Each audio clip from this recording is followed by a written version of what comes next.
যে ফুডকার্টটা তোমরা দেখতে পাচ্ছ, ঠিক আছে, এই ফুডকার্টে আমরা কি কি জিনিস দিয়েছি, কি কি ফিচার্স আছে, কি কি সিস্টেমে এই জিনিসটা হয়েছে, এই গাড়িতে কি কি আছে সব কিছু তোমাদের এখন দেখানো হচ্ছে। তোমরা দেখো, ভিডিওটা দেখো, দেখে বলো এই গাড়িটা কেমন লেগেছে। তোমাদের যদি এরকম গাড়ির প্রয়োজন পড়ে এই গাড়ি আমরা তোমাদের তৈরি করে দিতে পারবো। তোমরা আসবে ক্রিয়েটিভ ইঞ্জিনিয়ারিং ওয়ার্কশপে, ঠিক আছে। আমাদের এই গাড়ি খুবই কম বাজেটের মধ্যে আমরা তৈরি করার চেষ্টা করি। তোমাদের যার যেরকম বাজেট আছে সেরকম বাজেট নিয়ে আমাদের সঙ্গে যোগাযোগ করবে, আমরা তোমাদের বাজেট অনুযায়ী তৈরি করে দেওয়ার চেষ্টা করব। তো এই ফুডকার্টটা দেখো, এটা কীরকম কী হলো সেটা সম্বন্ধে একটু তোমরা দেখো, দেখলে তোমরা সব কিছু বুঝতে পারবে। এখানে দুটো বার্নার দিয়ে আছে, বড় বার্নার।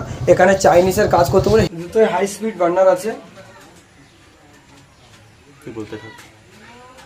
এই বার্নারে তোমরা চাইনিজের কাজ করতে পারবে। উপরে দুটো চিমনি দেওয়া আছে, এখানে একটা, এখানে একটা, দুটো চিমনি।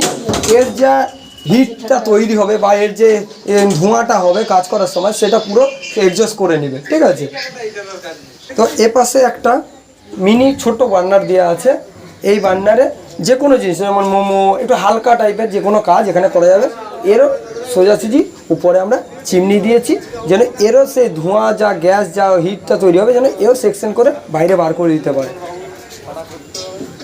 এখানে আমরা গোল ডিজাইনের দুটো, এখানে একটা ওপাশে একটা লাইট লাগিয়েছি, যেটা দেখতে খুব সুন্দর লাগছে, ঠিক আছে। এটা পাল্লার সঙ্গে সিস্টেম করা আছে। এটার উপরেও আমাদের যে সেই পাল্লার সঙ্গে দুটো লাইট আছে, সামনেও যেমন পিছনের সঙ্গে সেমন।